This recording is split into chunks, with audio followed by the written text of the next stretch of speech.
one Easter Sunday morning many years ago, I remember the preacher talking about the grave clothes of Jesus, and he talked about how they were left in position when Jesus resurrected. He got the idea from John's Gospel.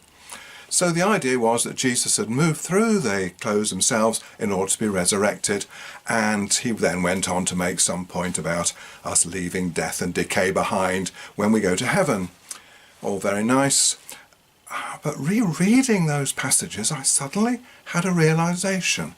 If Jesus teleported through the grave clothes, then he was stark naked the time he was standing up in the tomb.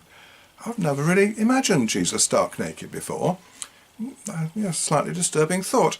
And then a little later, he meets Mary Magdalene in the garden, and she thinks he's the gardener. Well, presumably he wasn't naked then, because I don't think she would have been asking him about whether he was the gardener at that point. So he must have been clothed. So where did the clothes come from? Well, there's nothing in the story to tell us, but it reminds me of Cinderella. You remember the fairy story about Cinderella? She wanted to go to the ball, and so her fairy godmother waved her wand and her rags turned into a beautiful ball gown.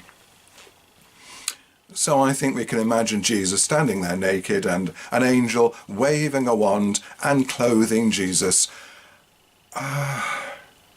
Now, we know Cinderella isn't true, it's only a fairy story. How about the story of Jesus? Teleporting through clothes? Magically being given new clothes?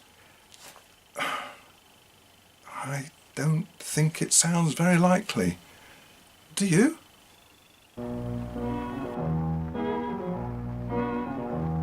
It ain't necessarily so. It ain't necessarily so. The things that you're liable to read in the Bible, it ain't necessary.